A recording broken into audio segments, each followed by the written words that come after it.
What's up, everybody? Welcome back to another episode of the Arnies. We are two internationally famous club bouncers. I'm Matt Johnson, and I believe that all bouncers from this day forth should be experts in every form of martial art. And I'm Keith Baker, and I really need to practice my oiled-up Tai Chi. You're oiled up Tai Chi on a farm where the proprietor just kind of watches you in awe? Oh, yeah. For sure. And also the villain across the lake as well. Oh, yeah. I guess you're doing it in front of everyone, I guess. Just two old men. Yeah. Well, if that didn't give it away, on today's show, we're back to do something a little bit different. A little original versus remake showdown, if you will. And what better way to start a format like this than by enjoying a revisit to the 1989 cult classic with Patrick Swayze's Roadhouse, and with a first-time experience of the anticipated 2024 remake with Jake Gyllenhaal's Roadhouse. We're going to do a little bit of a standard review, I guess, but we're mostly going to try and talk about remakes in general, what works and doesn't about this one in particular, why we love the original, or don't, I guess, and all that fun stuff. I think this is going to be the ideal way to kind of frame the conversation of the remake, because Keith and I may or may not have gotten a little drunk and then watched the new one together. There is no better way to watch that. No, really not. It allows you to, during the final fight scene, literally stand out of the chair and start clapping. I was excited. But all right, let's just go ahead and get into it. Yeah, I guess let's start simple. Best way to do this, I think, Keith, is what are your kind of quick feelings on the original and then what you think of the remake?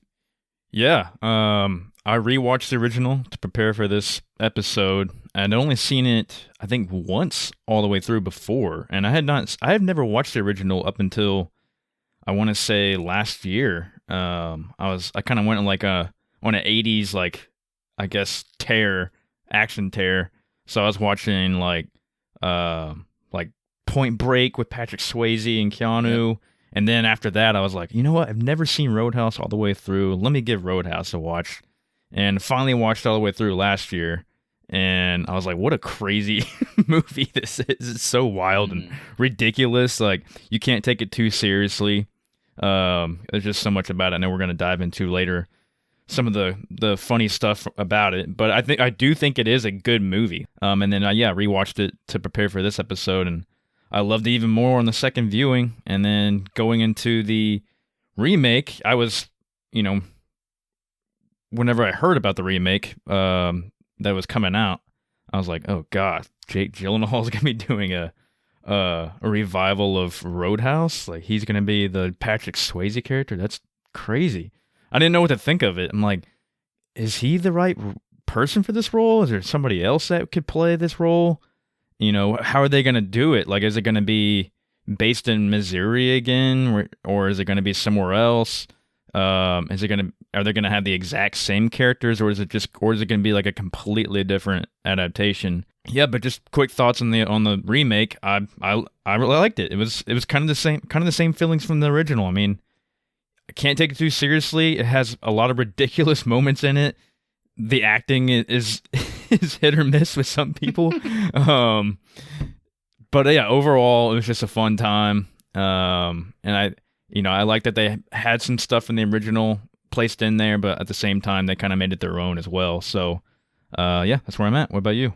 Yeah, pretty much across the board. Same here. We must have talked about it. Maybe that's why we did it, because last year I did something similar. I guess maybe less of a action movie specific kind of watch through. I don't remember why, but I did the same. I did a Patrick Swayze kind of back to back, where I watched Point Break for the first time. Yeah. And I think that inspired me to I haven't seen Roadhouse and I don't even remember how long. I gotta, and I was probably the same way as I probably hadn't even seen it all the way through. I'd in reality probably only seen random bits and pieces of it. But I watched that, loved it, watched Ghost also, and was like, holy shit, this movie rocks too. I was like, damn, Patrick Swayze had a pretty good tear around then. I was like, wow, no wonder he was so famous. But yeah, the original, I can understand why people maybe didn't like it at the time, but I also understand why it has achieved cult classic status. I think it's genuinely pretty, despite being goofy and cheesy, it's genuinely good. It's a well-made movie. I think most of the acting actually fits in that world. I like the setting. The story is simple, but there is some actual cool layers going on, amidst that plot that makes it kind of more complex, kind of interesting with the villain side. And then like Wade Garrett, his friend. Yeah, one of the pretty good best into that. character names of all time. But yeah, so I really loved it, and I do remember whenever they announced they were doing this, I kind of just rolled my eyes, not really because out of any specific love for the original, because I hadn't even rewatched it yet by the time I'm sure they announced this remake. But I think I kind of just rolled my eyes instinctively because I think I've been doing that a lot when it comes to just remakes in general. Yeah. It's hard not to be like, even if it's something that's good, it's like, it does feel sometimes like a soulless cash grab. It's like, okay, we're remaking Roadhouse. Why? Like, Yeah.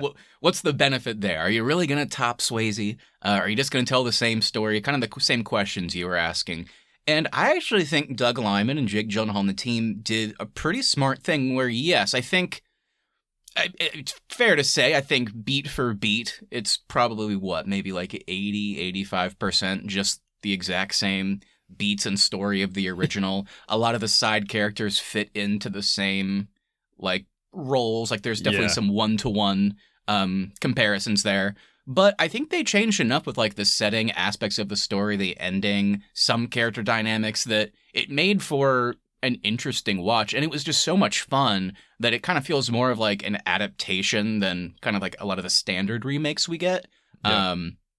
It's just the smartest thing, the absolute smartest thing they did, which made the remake so enjoyable to me, is, like, even though this movie's coming out in 2024 versus the first one in 89, this still feels like kind of the style of those 80s action movies, like late 80s, early 90s action movies. So they didn't skimp on that, despite it coming out like decades later. They were like, let's keep kind of the feel of those movies. Like, yeah, it's definitely going to be cheesy, lots of corny stuff going on in there.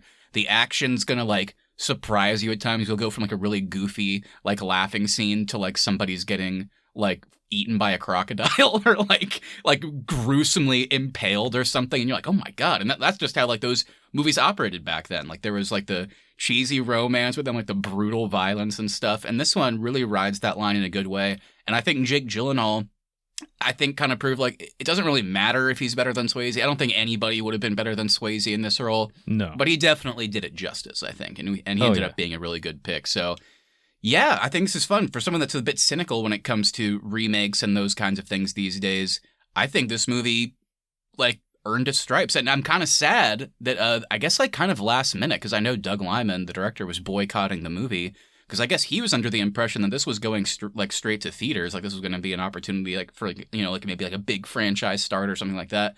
And then, I don't know, I guess something happened late in the game where they decided to put it on streaming. I actually think this would have killed in theaters. But anyway, think so. now that, regardless, even if it's streaming, I'm glad we got to watch it together. And yeah, like, awesome remake. I had a thoroughly good time, and I still love the original all the same. Yeah, same. But I think you nailed it though. They didn't try to modernize it too much. That would have been, I think, awful if they did that. Yeah, it would have definitely been awful if they tried to like throw too much fluff in there, and they kept the story simple. You know, they kept the characters simple. They kept the whole objective of it straightforward, which is like how most 80s action movies were. You know, they just didn't have a whole lot of fluff in them. It's just like, this is the bad guy, I'm the good guy, I have to kill the bad guy. And that's like kind of how all those movies went. But a smart call. There's definitely a world where they announce a Roadhouse remake, and in other hands it comes out, and it's kind of just like, I could totally see it going one of two ways. One where now they make it into kind of like a more standard drama, which I feel like would be kind of awful. And then I could also totally see them bandwagoning and go, let's make it into a John Wick style action movie, which I think would be too far in the other direction. Yeah. So this one found the nice middle ground of like, hey, you know, it's a remake. You can ask us why we're making this, and I can understand why you would ask that question, but we're sticking true to the spirit of the original, and that was a smart call. I think more people need to do that, especially with how many remakes are happening these days. All right, well, I guess let's get into it. I guess normally this is where we would drop a spoiler warning, I guess in this case for the remake specifically, but if you've seen Roadhouse, then I don't think there's too much to spoil here.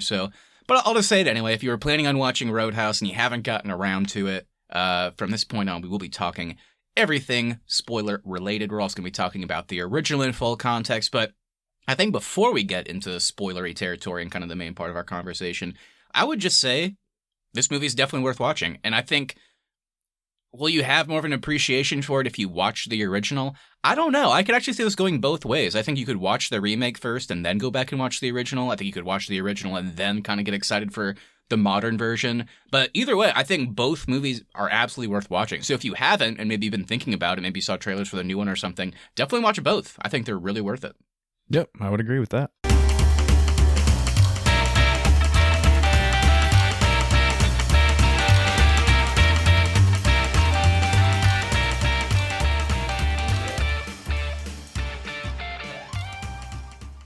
All right, everybody, welcome to spoiler territory for 1989's Roadhouse and 2024's Roadhouse.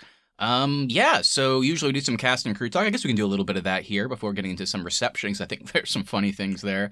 The original was directed by Rowdy Harrington, who I went through his filmography, and I didn't see too much. Looks like he kind of did a few bangers in the late 80s, early 90s, and then, I don't know, maybe just got out of the business or whatever. And then Doug Liman, of course, did the remake, probably most fair to say he's most well known for The Bourne Identity. All right, going into our cast, we have Patrick Swayze, Kelly Lynch, Sam Elliott, and Ben Gazzara. They lead the OG as Dalton, Doc, Wade Garrett, and Brad Wesley, respectively. And we got Jake Gyllenhaal, Daniela Melchior, Conor McGregor, and Billy Magnuson as the leads in the remake as Dalton, Ellie Knox, and Ben Brandt. There's our cast and crew, Matthew. Any positives, any negatives? What do we have? I mean, it's hard. I feel like Roadhouse has such a specific reputation now. It's hard to pick any one person out of it. I feel like every single person, whether they're a lead character or just one of the random side characters, is kind of perfect in that movie. Yeah. It's hard to picture anybody else doing it. Obviously, it's hard not to... you can't count out Swayze in the lead. A genuinely really good performance. Super charismatic, but super badass. Yeah. He's great. We're going to talk about Wade Garrett, everybody. Don't worry. Sam Elliott in one of his rare kind of mustacheless roles, which I always forget about. And I got to say, I know he's iconic for the mustache, but he looks pretty good without it, too. So yeah. I guess he's just always surprising us. And then I guess kind of to my same point, it's kind of transitioning over to the remake. It's kind of hard to pick one person out of this, too, because I also think most of the acting works in the lead roles. And then there's so many fun side characters. I loved Arturo Castro as Mo, the henchman that just keeps getting beat up. He gets his arm broken, but he kind of seems to he thinks Dalton's cool. So, yeah. I don't know. It's kind of hard to pick one. But what about you? I mean, is there anybody that stands out in a major way in either one? Yeah, it is hard to choose. Yeah, I mean, yeah, Swayze's awesome. I would say Kelly Lynch as Doc in the original is so cool. And obviously, like you already said it, Sam Elliott as Wade Garrett. It's just what a cool addition to that original one. He has so many funny moments we'll get into later. But I mean, a big shout out to Conor McGregor. I guess this is his acting debut, and I think to shout it out. I think he nailed it. He was so funny in it. He's played such a good villain. I think a lot of people, I probably should have looked. I think a lot of people are going to say that not only is he not good in this, I think a lot of people are going to say that he's terrible in it. Yeah, and true. I think the magic of Conor McGregor's performances, I think they're right. But yes. I think he was kind of great in it too. And we were kind of talking after. It kind of goes back to talking about the spirit of that late 80s in the original. Since this movie kind of sticks to that style and spirit as well, I think someone as wild and crazy as Conor McGregor in this movie, it works. And I liked their pairing. I thought it was wild, and I enjoyed it. I thought it was good. At the end of the year, whenever we do our Arnies, Arncademy Awards, I guess spoiler alert, I think when it comes to our best movie of the year category, I think you'll likely probably see something like Dune Part 2 on there. Are you going to see Roadhouse? No. But that's okay. It doesn't have to be in there. Not every movie has to achieve that status, to your point. This one was just a hell of a lot of fun, and Conor McGregor probably will get a supporting actor award in our award show, at least. Oh, for sure. It's like he wins the Oscar next year. Conor McGregor, best supporting actor. All right, well, with that, I think let's go ahead and do it. Let's do this official original versus remake showdown. I do think by the end of this, Keith, we should take a firm stance on which one is better, despite loving both. Yeah. But let's get started here. Let's do some general opening thoughts. Keith, I don't know. Where do you want to start? Should we kind of keep it simple? Should we talk about our two Daltons. Should we talk about the story? Where do you want to start today? Yeah, let's start with the story since it was a discussion that you and I had a couple times before we started recording, especially when we were watching, or maybe before we started watching the new one. Let's touch on the story to the fact that what it's all about. It's about these famous bouncer or bouncers that are known around the country. So I'm touching more on the original here, but we'll go into the remake as well. But so the original is with Swayze and Sam Elliott play these famous bouncers. Like, they're known for cleaning up bars. They get paid high dollar to do this. They travel the country going from bar to bar. Swayze's like the veteran, and then Wade Garrett, Sam Elliott, is like the veteran of veterans. Like, he's like he's like the mentor of Swayze, but Swayze's also been doing it for a long time too, and they're both known, and like their faces are known to people. And so that was like the thing that I laughed about the most when watching the original for the first time. I was like, oh my god, how do these guys are known around the world? It's so stupid. I love it. And like, you and I were just laughing because it's like every scene where like Dalton, like, I don't know, like walks by somebody new, or like whenever Wade Garrett first walks on screen. Again, these are bouncers. Like, that's what they do. I'm not degrading the position. I guess, actually, no, to be fair to them, they call them their coolers. Which does sound way cooler. Which I guess in this world means you also get involved with like the business side of the bar. I don't know. Point being, whenever they walk by somebody new, that's their job, but they're treated like they're A-list celebrities. Like Tom Cruise just walked by. Like, dude, you don't know who that is? That's Wade fucking Garrett. And then the guy that's being told that information, his face just lights up. He's like, what? Oh my God. Yeah, when the guitarist like, they're Cody beloved goes in this world. Yeah, whenever Wade Garrett shows up at the bar and helps Swayze beat up those guys in the back, and then Cody, the guitarist, goes, "Gentlemen, Wade Garrett," and they're all like, "Holy shit!" They basically should all just be clapping at that point. So funny. And but then, go ahead. I was just gonna say, and Tilgman, the bar owner, comes up. He's like, "I know you." Yep. I guess maybe it would have been funny to see like real people interact with them, because there's no way anybody outside of the bar scene would know or care about these guys, right? Or maybe not. I don't know. I guess not. I guess there's a lot of characters who don't know who they are. Like the big guy who's like, "Oh, they told me about who you are, and I haven't seen shit yet." He's like, "You're gonna." They told me you got big balls. I haven't seen it yet. And then the next day, he's like, "Damn." Yeah. Is that the part where Sam Elliott's like big opening line is like, "Well, I ain't showing you my dick," and you're like, "What?" You're kind of like, I don't know if that makes sense. But yeah, it's kind of like a good transition, talking about these weird, like, I don't know, like generations long seeming like famous families of Dalton and Garrett. The famous coolers. And like you said it right. It's like Dalton's a veteran, and then I guess Wade Garrett is veteran plus. But that leads us nicely into the remake, talking about one of the biggest changes. Kind of already alluded to it, but it's like no longer somebody, a bouncer or cooler, not involved in the bar scene at all.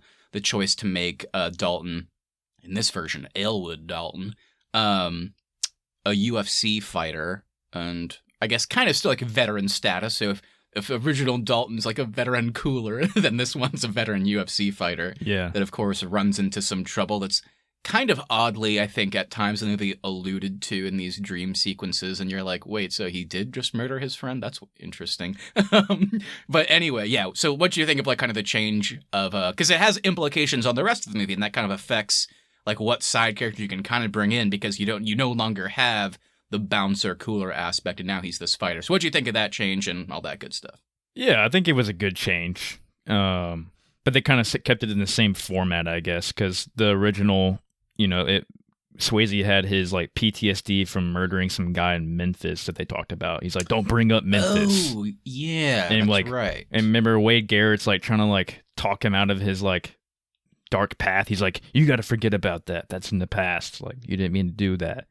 And so like that was a good similarity that both movies had with the remake, with Jake Gyllenhaal as a UFC fighter accidentally murdering his friend that he fights in the cage. So I think that was good that they changed it up, and you kind of got rid of the even though it was so fun in the first one, like we just talked about, with the ridiculousness of having these famous bouncers. I thought it was a good change up to actually like have him be somewhat of a celebrity from being a known public figure fighter. That's true. We do got to address the elephant in the room, though. I still think there's a way they could have done it, but I want to kind of get on the podcast. I know we talked about it a little bit before this, but I think the biggest ramification, you could say, for removing the kind of bouncer cooler dynamic is no Wade Garrett equivalent. You know, we were talking in the beginning about there's a lot of characters like in this remake that are 1-to-1 with Doc and Ellie, with Tilghman and Frankie, like the exact same characters, even with the villains. I mean, that's the same storyline, but no mentor role. And we were kind of speculating. It's like, is this because, you know, you hire someone like Jake Gyllenhaal, who's an A-lister? Do you really need like a mentor figure? Like, who do you cast for that? Is it also weird to, like, now that you're not a bouncer, it's like you're a UFC fighter, so now the dynamic is I'm also a UFC fighter that maybe is a little bit older? Like, I don't know. So, like, what'd you think of this? Like, the only change that gave me pause is I was like, I did miss that kind of mentor-mentee dynamic. I know we talked about earlier, like how we liked things staying super simple and all that. Yeah. But I think that was kind of a missing piece in this remake, was we didn't get a whole lot of, like, it's almost like you didn't get a whole lot of interaction from Jake Gyllenhaal with a lot of people. It's like it was almost like it was mostly just a small pool of people. Yeah, just a small pool of people. It would have been cool to have like a nice like diner scene like we get in like the old one with, you know, Wade Garrett, you know, trying to give him some tips on how to move forward with things. It would have been cool, yeah. I don't know how you would have done it since he wasn't a famous bouncer. You would have had to like maybe have maybe his like trainer or something like that from like that's an old trainer. That's kind of what I was thinking, yeah. Could have been that role. Yeah. I don't know who would have played it. We talked about I fan casted John Hamm. If they make another one, we got to get John Hamm in there as the Wade Garrett equivalent. Or maybe just Sam Elliott. I know he's like 90 now, but he could still do it. Oh, yeah. Oh, he would be badass. Or just an older Wade Garrett. Yeah, that somehow survived his knife attack. Yeah. Oh, yeah, that's right. He died. I forgot about that. Oh, shit. I forgot he died. That's a good point, though, Keith, because, like, I think his death and, like, you know, Sam Elliott has a lot of comedic relief in that movie, but he is, I think, a source of good conflict for Dalton, because he's, like, trying to still maintain that mentor-mentee relationship. They're also genuine friends, so he's not trying to, like, damage their relationship, but he's also, like, actively telling him, like, look, I see what you're doing. I know what you're trying to do.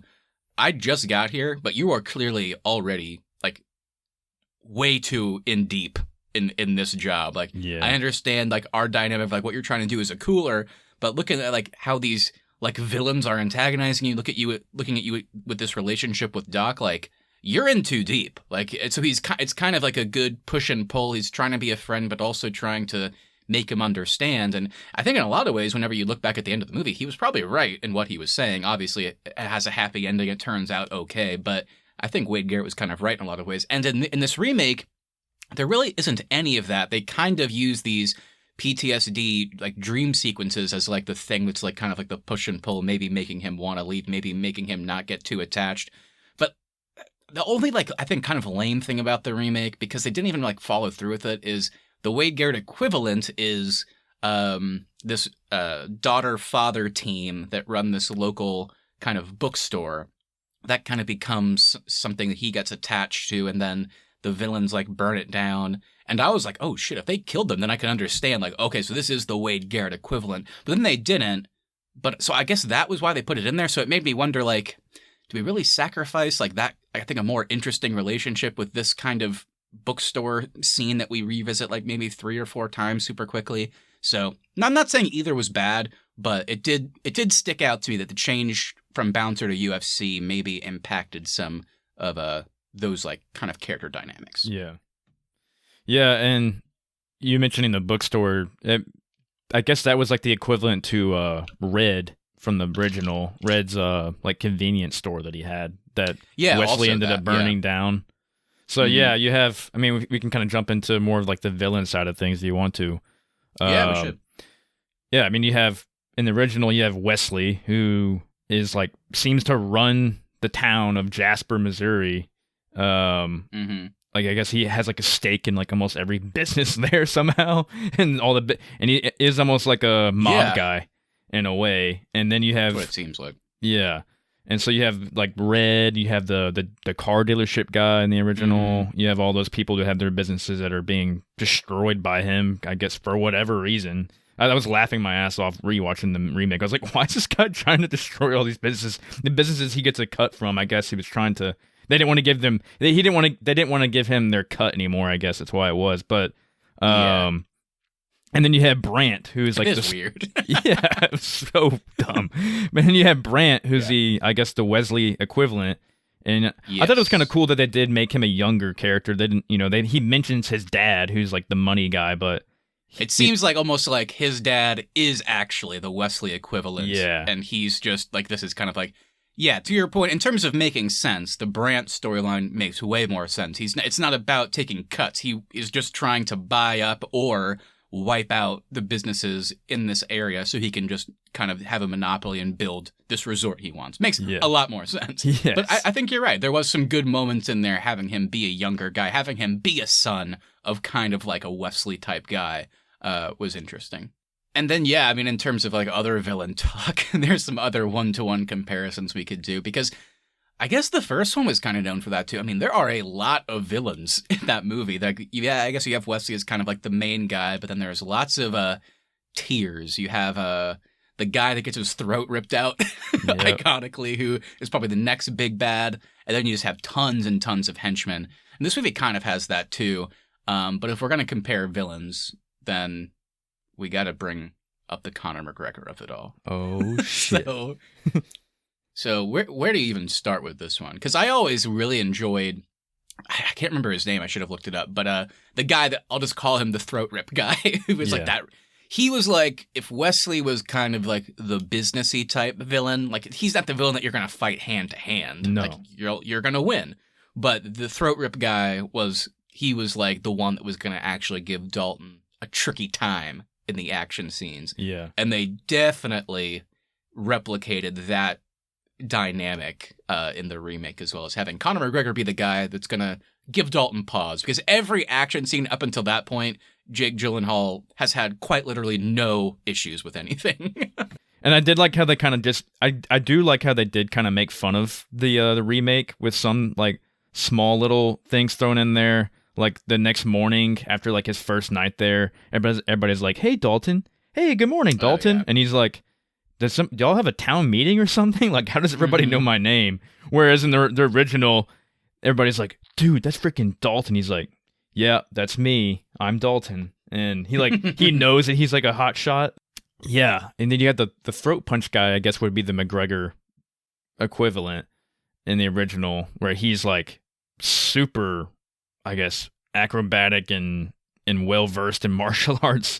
You know, him and Swayze fighting was really cool, like by the lake and all that. And like you mentioned, you get the classic throat rip scene, which is crazy. And then going into Conor McGregor, you get this crazy intro. Remember the intro? He's like in Europe. He like jumps out of the window naked and starts walking through a town and like just talking shit to everybody. Like and starts like... Yeah, then he gets a call from Brant's papa in prison. He's like, I need your help. My dumb son's fucking things up. He's like, I'll be right with ya. And then he just like, acquires a jacket from a tourist, it looks like, and then he just burns down this entire shop. Yeah. It's like, oh my God. This guy's crazy. Oh, every scene with him, like the start of every scene was iconic and hilarious. Like there's one where he's just like driving like 1,000,000 miles per hour in like a student driver car while sipping like he's like drinking coconuts, and you just see like there's like 12 empty ones in the passenger seat, and he just keeps like drinking it, I guess. Yeah, so good. And he shows up like at the Brand estate, which is like a really shitty house with a half empty pool. He's like, what's going on here? And then everybody starts talking to him. He's like, shut your mouth. Shut your mouth. Yeah, he's like asking questions, and whenever they answer, he's like, shut your mouth. I heard I need to take care of a little guy named Dalton. Yeah, again, I already know without looking that there's going to be so many people that say he's awful in this. This is a performance that I predict people are going to like revisit this movie and go, maybe he did know what he was doing. Yeah. I think he kind of maybe understood the assignment more than people might give it credit for. I think this is also a good time to bring up, the action of both movies, because I definitely think the Conor McGregor scenes are where we get the most exciting action in the remake, despite there being a lot of fun moments of action. But I mean, I guess I would say that there's two big Conor McGregor fights, and both just unbelievably good, I thought. Oh gosh, yeah. I mean, yeah, you get the one at the end is I guess the most iconic one out of them with instead of having the throat rip type scene, you get this crazy knife fight where of course Dalton gets stabbed, but he takes the knife out, stabs Connor in the leg, and then goes up to him, takes the knife out of his leg, and then stabs both knives into his chest. He just has two, and he just keeps moving them around. Yeah. Like in one like still wide shot. It was that's where I'm not being hyperbolic for the audience. I literally stood up out like off the couch and started like clapping. I mean, besides like the Conor McGregor action, we get some other smaller action scenes that were crazy. You remember the one that he's walking down the road and the truck is trying to hit him? Oh my god. And that was wild. Yeah, that was nuts. That was probably the first one in the movie where we were like, what the fuck? We were like genuinely shocked what was happening. And then he somehow falls into like a river and then narrowly avoids an entire Ford F-150 falling on top of him. I was laughing so hard. But yeah, there's tons of like really good quick moments of action. Like I remember it being the opening of the trailer, and it's probably honestly what sold me immediately on like, I'm definitely going to watch that remake. But I'll just call it the slap fight whenever, I guess it's kind of like the first action moment. Whenever he's at the bar for the first night, he's being confronted by the henchmen. Like he said, the henchmen go out first, and he just takes them all out by slapping them, like open fist. Like he's just slapping them all. It's so good. It's so fun to watch. But yeah, like they do like joke in this movie about like, damn, he like knew every single martial art. Like, was that Krav Maga? Like this was that, whatever. In the first one, it's kind of the same thing. He just, I guess, knows everything. Yeah. But very different action. The original, which is unsurprising for like a late 80s movie, is very martial arts. And when I say martial arts, I mean like characters like fighting how you would think in like a high level martial arts class. Yes. Whereas this one feels more like a UFC brawl type thing. Mm-hmm. But yeah, I'm trying to think like what would you say are the standout action moments of the original? Because is it throat rip? Is that the most iconic, do you think? The throat rip's good, but I don't know if it's my favorite action moment in it. There's so many just good smaller moments, I guess, as he fights different people that come into the bar. Like you get that one guy that comes in with the knife on his boot, and he like calls it out. He's like, right boot. He like looks at his other bouncer. He's like, right leg, right, or like right boot, and they're all like, got it. And then they go up to the guy, and the guy tries to kick, and he like grabs his leg and like twists it. Yeah. And then and just throws him outside immediately and starts beating the shit out of him. And I love at the end whenever he like becomes a stealth assassin off screen, where he's like somehow navigating. He becomes John Wick at the end, where he's navigating this house, and like characters like are like, they're like walking slowly through hallways, and like they're really scared because they know he's there, but they haven't seen him yet. And then like they'll just turn a corner and see like one of their friends dead with like a knife in their throat. And they're like, oh no! And then they'll like look up and you just see fucking Patrick Swayze jumping like towards you, like no. But I was laughing so hard. That last 15 minutes of that movie is insane. Like you said, yeah, he goes from a bouncer to like a straight up assassin. It's so good. But that is something I love about the ending of the original that I do think the remake kind of missed the mark on, is kind of having Dalton as the main character fail a little bit in terms of that final encounter. And it really is the community that he's kind of rallied. They come together, and they're the ones that kind of put an end to it. Because it's Red, it's the car dealership guy. And then in part, it's like the cops coming in and like clearly knowing what happened, but kind of turning a blind eye. Like that's the reason that like Wesley like dies and fails at the end, is like those people. Yeah. But they wouldn't have done that if Dalton hadn't come into town. So I really enjoyed like that aspect of kind of like the action, but also like the drama of the story too. Whereas I thought the remake was kind of missing that. They really made the big finale of the remake Conor McGregor, which I understand. If you're going to get Conor McGregor, I understand that that has to be the final moment. But I was kind of laughing. I can't remember if we talked about it, but like he kills him, and then the second he kills him, you could probably put a timer on, and the movie has 2 minutes left. Like there's no falling action in this movie. He kills Conor McGregor. The crooked cop father of our lover comes in and goes, "I covered it up, Dalton. Get out of here." And then you're like, oh, well, this is going to be an interesting dynamic because Doc and I guess Ellie, I know she is a doctor, so they call her Doc too. Whatever. Yeah. Ellie in this version, clearly they had some steamy chemistry. No like gratuitous sex scenes from the original, but they definitely had a good makeout scene and like they like each other. But she kind of just goes, "Yeah, it's time to go, Dalton." He's like, "All right." And then he just walks and gets on the bus, and then the movie cuts to credits. You're like, whoa, that was a fast ending.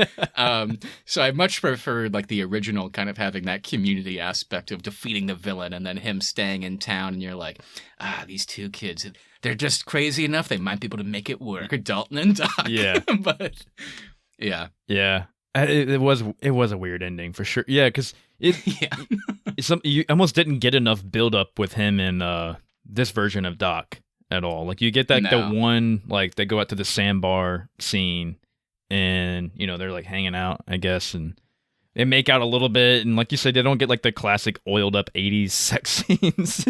Not that I needed that, but it's just like you would have liked a little bit more story, I guess, just like built up with them. But then they didn't need to like have sex more on camera. They just needed, I think, more time on camera in general. Because I agree. I like their chemistry though. Mm-hmm. It's just I wanted more of it. And then by the end, where she's like, "No, you need to go," it's like, oh, okay. You kind of just don't really feel either way about it. Oh. You mentioned it to me Friday when we watched it, that the character of Reacher was possibly based, or maybe was based on the original character of Dalton Swayze, like kind of being this drifter type guy, going from town to town, taking care of business, kicking people's ass and all that kind of stuff. So did you think the ending of this remake kind of had more of that Reacher type feel? Because he's like, instead of having like the happy ending with the girl, he's like, you know what, I am going to stay in town. But this ending, like you said, it just ended so abruptly, and then he's off to the next town, I guess. Yeah.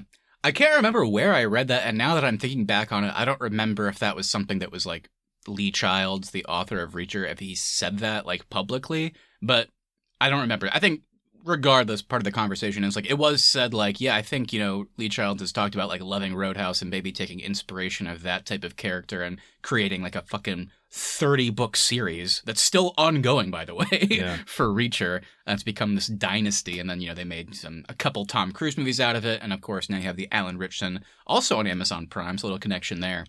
But I think it's one of those weird things where like original Roadhouse comes out, the Reacher series starts, then it gets adapted into movies and TV, and now after that, you're getting a remake of the original thing. So they're probably trying to take cues from Reacher now that they can. And I think it's a bad ending. It's not well done, but I do think that was what was happening. Like whenever it was trying to create a franchise out of this, it's like, all right, well, he can't stick around. We want to keep that drifter aspect going because he was already basically that in the beginning of the movie. So keep that going, and then do another Roadhouse movie where he has to save another place, I guess, and then maybe you have some characters crossover or something. But I'm not saying that justifies the ending, but it does make it make more sense. Yes. Because Conor McGregor has to come back, right? We can't forget the mid-credit scene where he walks naked out of the hospital after surviving multiple like knife wounds, and then he just, I guess, like kills a bunch of people in the hospital and walks out. So he's got to come back. Yeah, he has to. Oh, that first scene with him, when he's just screaming Dalton's name. Dalton! Oh Dalton! All right, Keith, I want to slowly start closing out here. We still have more things to talk about, but we're going to kind of get into our closing territory here. I want to ask you, what do you think the remake got the most wrong about the original? And also, what was the best change? And it could be something we've already said. I'm just curious. Or maybe not best change. Like, what do you think the remake did better than the original? I will say for me... Yeah, go ahead if you have. I kind of already said it. I think I wanted to ask this because the ending came to mind, which we were just talking about. But it's hard to, like, compare that to the original. It's like, did this really get an ending wrong? I guess not really. I just didn't really like it. I do think... Because I know, like, mentor and mentee relationships are so cliche. We see it all the time in media. But somehow having, like, Dalton form this, like, friendship with, like, a bookstore proprietor who's, like, a 15-year-old girl, and then, like, her dad that's, like, sometimes in the scene and sometimes not. It's like, that guy was, like, on camera for, like, 2 minutes. It's like, are we supposed to care? Like, it almost felt more cliche. Yeah. So I think that was the thing that got most wrong for me, is that the fact that they tried to replace something from the original with this. And I'm like, I don't even know if you needed any of that. No. Like, we probably could have just omitted it completely. Yeah, I think that would be my same answer too. What they got the most wrong. They needed at least one character that he already has, like, an established long-term relationship with to come in to talk to him. Yeah. Because you only get him, every interaction he has is new. It's like a new person for him. He's a stranger from out of town. You need it. I think you did need a Wade Garrett type character to be in there to, like, have that good bar talk. They're having beers together. They talk about the past and kind of gives him some tips on what's going on now. You don't even have to have, like, a Wade Garrett character, like, do the whole Sam Elliott thing where he gets killed or he fights alongside him or anything like that. But you could get maybe, like, one cool scene maybe in the bar where somebody tries coming up to him and he just, like, slaps him down. But I do think you needed, like, just at least one character that he, was a friend with or had some sort of mentorship with. Yeah. Because it leaves us at the end. It's like the only thing we know about his backstory is this, like, interconnected set of dreams he had about the night he made a mistake in the UFC. Yeah. Because that's all we know about his past, because there's no character from his past for him to have conversations and bounce things off of. So it's like we don't really find out anything, I think, interesting about this version of the character, despite Jake Gyllenhaal giving a very good performance. Yeah. I don't know if it would say it was I wouldn't say this is the best, like, thing that changed, but I think it was a cool change. Like, I would say the location. I liked that the original location was in Jasper, Missouri, kind of in this southern type town, with this, this villainous guy, Wesley, that owns half the town, I guess. I thought that was a good location for the first one, but I really liked the fact that this one took place in the Florida Keys. I thought that was... Yeah, it was a good pick. Yeah, it was a good pick because they could bring, like, different scenarios into it, like with boats and going out into the ocean and doing whatever kind of action scenes they need to do out there, and having him live on the boat instead of the barn. That was a cool change. So it was just little stuff like that was fun. They changed up. Yeah, I agree. Do we have any, like, funny moments from the original or the remake that we haven't talked about yet? I'm trying to think. Definitely some funny moments. I mean, I already kind of said it in my intro. Whenever Patrick Swayze is in the front yard, all oiled up, doing Tai Chi, the old man Emmett, his landlord pretty much, is staring at him the whole time, just smiling. And then also Wesley is staring at him at the same time from across the lake, also smiling and staring at him. It's like, what the heck?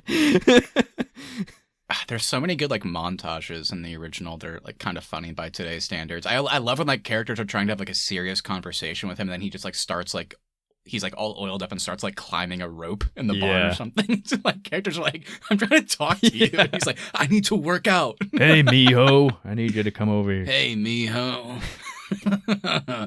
So good. I think in the original, just all the moments whenever they're being recognized, too, it's just so funny. Like, I mean, they're iconic. Yeah. Do you know who that is? And they're like, that's Dalton. Why would I? Yeah. How the hell would I know who that is? I live in Jasper, Missouri. Like, I'm a bartender. Yeah. And what about for you, original or remake funny moments?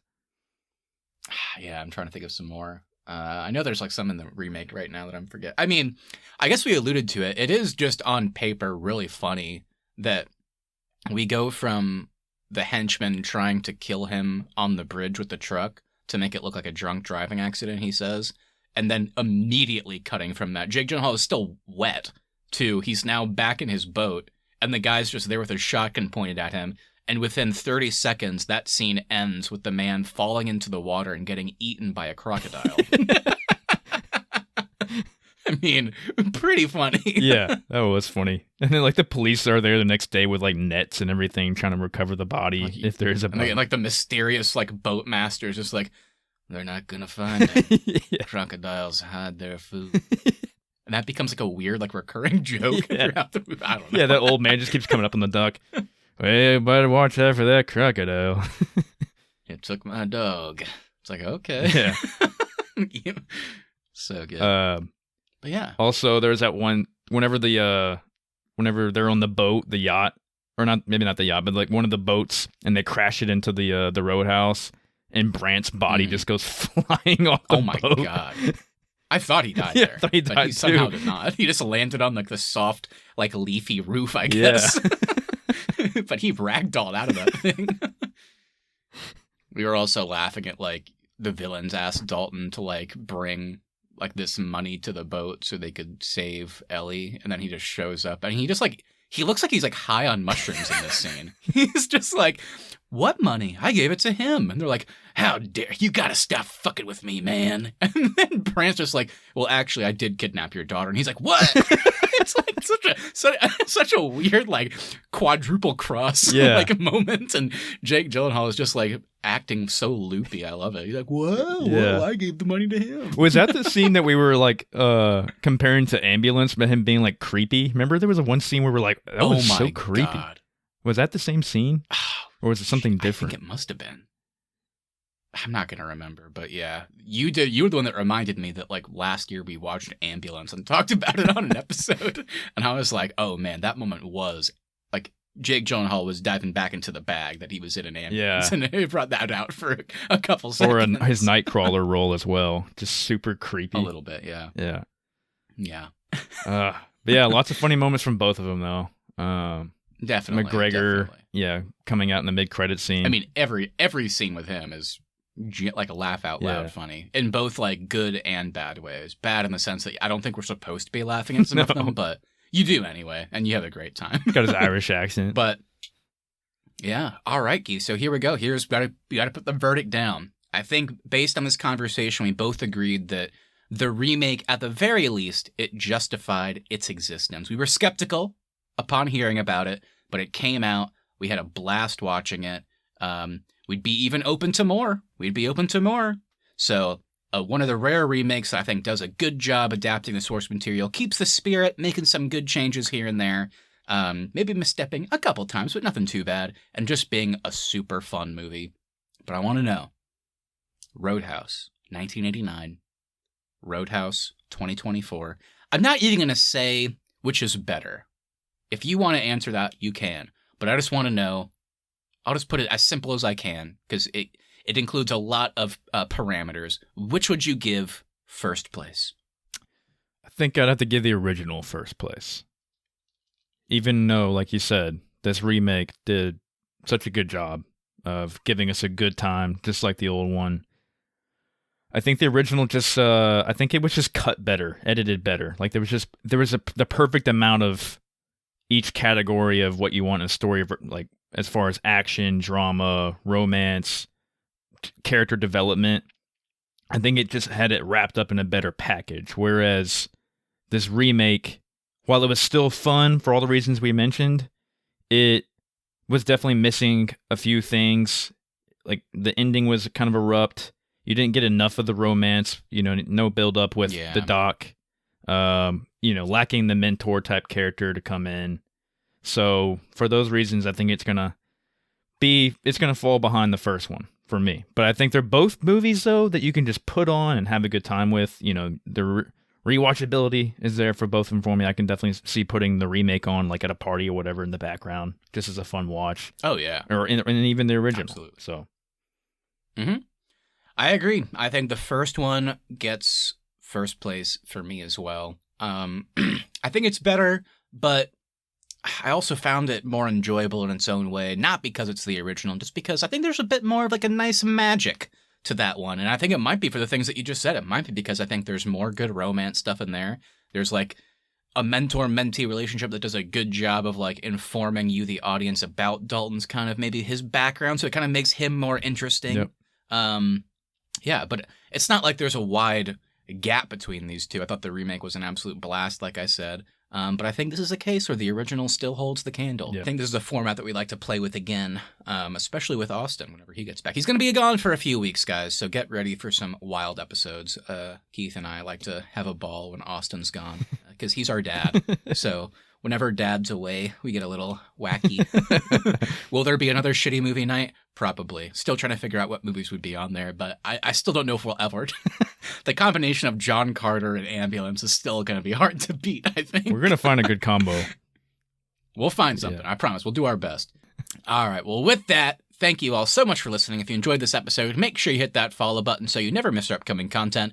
Also, please share us with your friends if you enjoyed this episode. We really would appreciate it to continue to grow our show.